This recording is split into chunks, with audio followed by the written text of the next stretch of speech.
And today I'm honored to welcome Secretary General Stoltenberg back to the White House as we prepare for the upcoming NATO summit in July. That'll be both interesting and exciting. I've had the great pleasure of getting to know Secretary General Stoltenberg over the last year.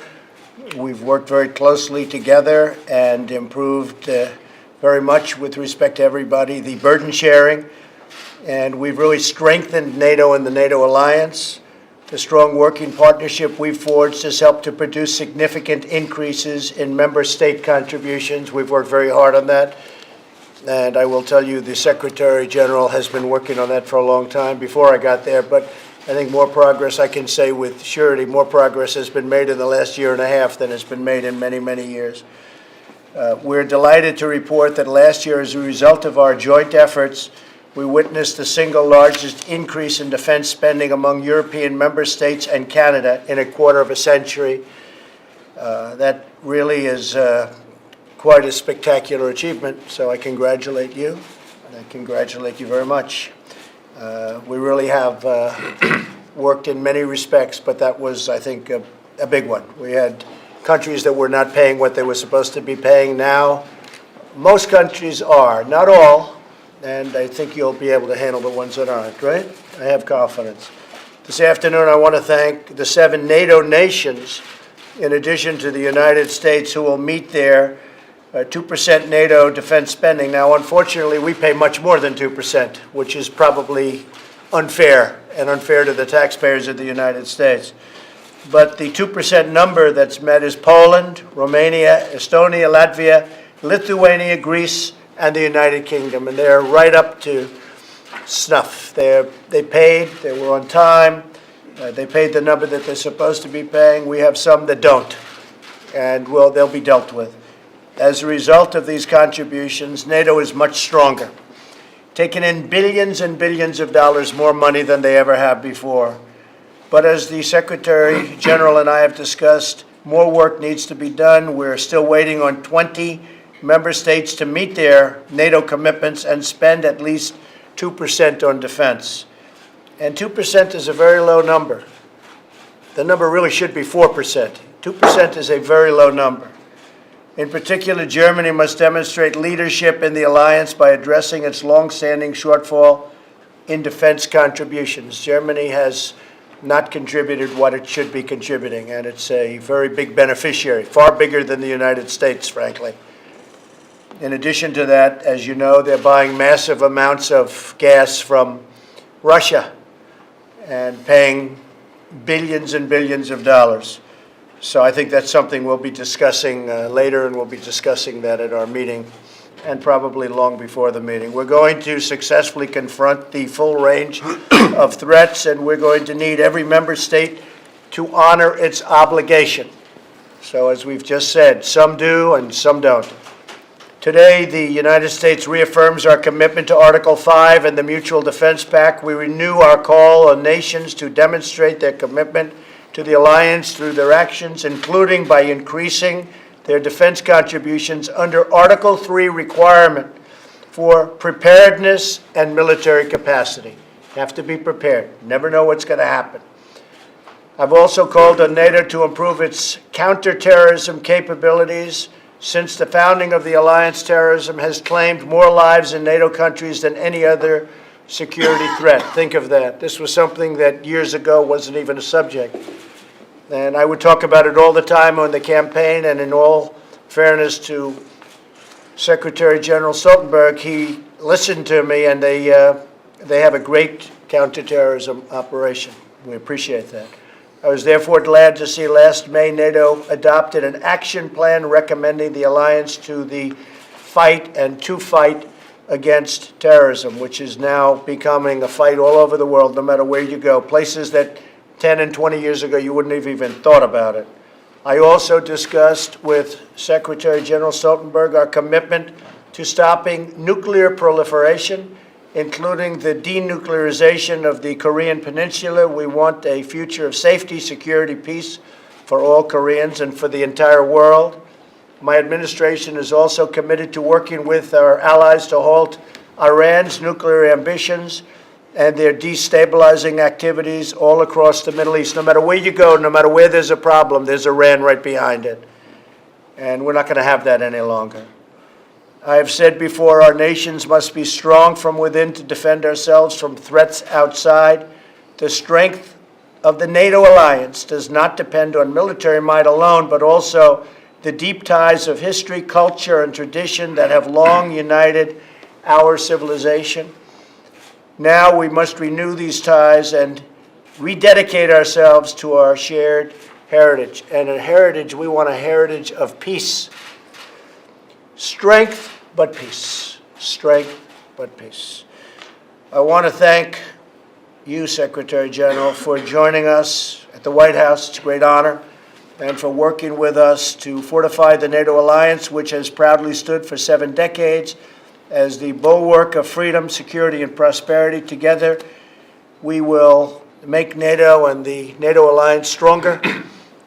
We need fairness. We need to be reciprocal. Countries have to be reciprocal in what we're doing. Unfair that some countries pay and some countries work and some countries are loyal and terrific and other countries aren't, and we just can't have that. So we're working on that together.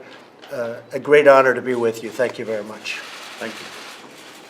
Thank you so much, President, for hosting me and my delegation here at the White House. It's great to see you again. And in uncertain times, we need a strong NATO, so I would also like to thank you for your strong commitment to our alliance. Last time we met, your main message was that NATO had to do more in the fight against terrorism and more on defense spending. All NATO leaders agreed, and now we are delivering. We are stepping up our efforts in the fight against terrorism in Afghanistan, where we are increasing the number of trainers and the support for the Afghan government, and also in Iraq, where we also plan to launch a new training mission at the summit, at the NATO summit in July. On defense spending, I would say that I agree with you. We have to do more. And I would like to thank you for your leadership. And it has really it is impacting allies, because all allies are now increasing defense spending. They're adding billions to their budgets. So your leadership on defense spending has really helped to make a difference, and that's something I thank you for. After years of decline, all allies have started to increase defense spending. No allies are cutting budgets anymore, and more allies are at 2% of GDP for defense. But I also agree that we have to do more, so allies will continue to work on defense spending, because we need to invest more in our security when the world is more unpredictable as it is today. We also support your efforts to try to find a peaceful and negotiated solution to the crisis on the Korean Peninsula.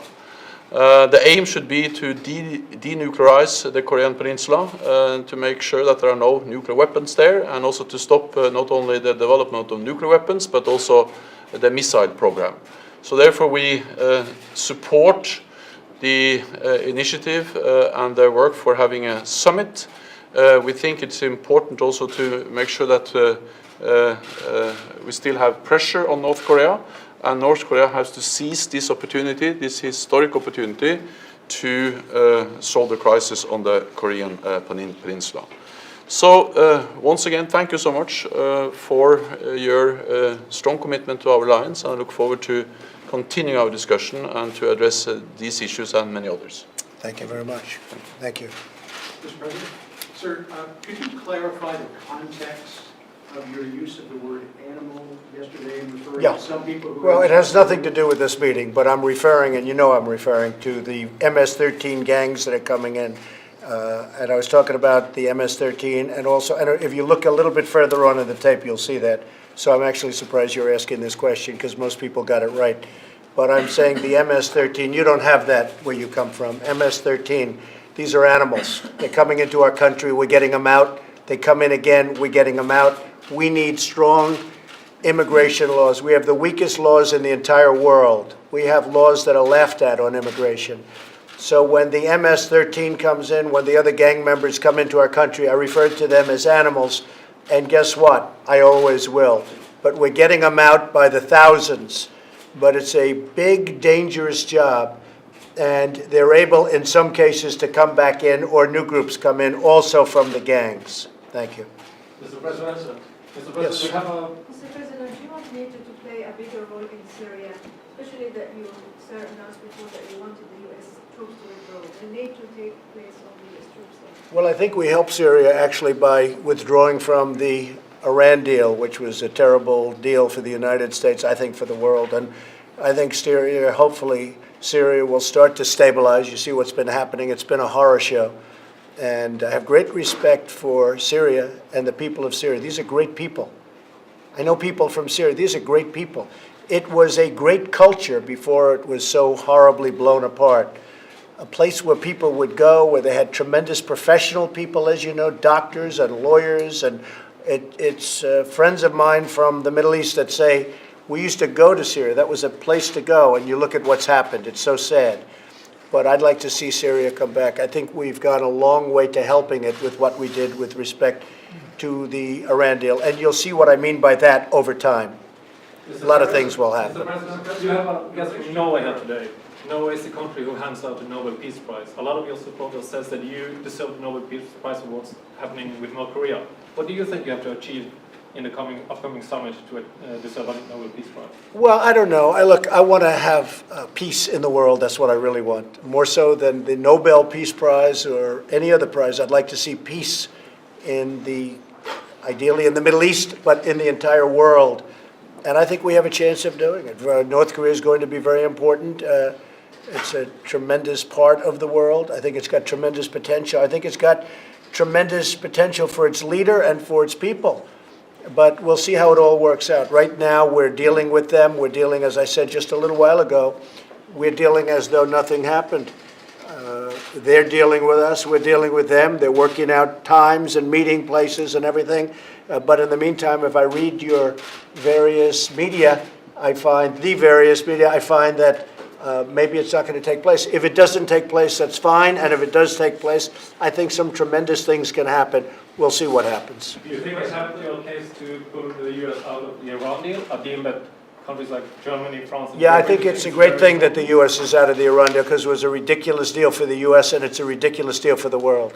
Okay? The President of the EU said yesterday about you, with friends like that, who needs enemies? How do you respond to Well, that? I could reverse that. Look, the European Union has been terrible to the United States on trade. They've been terrible to our workers. The European Union last year, we had a trade deficit of $151 billion. And I know Jean-Claude very well, and I know Donald very well, and I like them both, but they're very tough. And we never had anybody negotiating for us. And frankly, the European Union, outside of China and a couple of others, treats us on trade as badly as you can be treated. They have trade barriers. Our farmers aren't allowed, to a large extent, to sell their product into the European Union. It's very hard for us to sell our cars into the European Union. But the European Union, in this case Germany, has its Mercedes and its BMWs and its cars pouring into the United States with no barriers. They pay a tiny tax, whereas the European Union charges a massive tax and doesn't even want the tax. They don't want the cars. They don't want the product. So we lost $151 billion last year dealing with the European Union. So they can call me all sorts of names, and if I were them, I'd call me names also, because it's not going to happen any longer. Thank you very much, everybody. All right, time to go. Thank you. We're leaving. Please head out this door right now. Please start moving. Thank you. Thank you, everybody. Thank you, sir.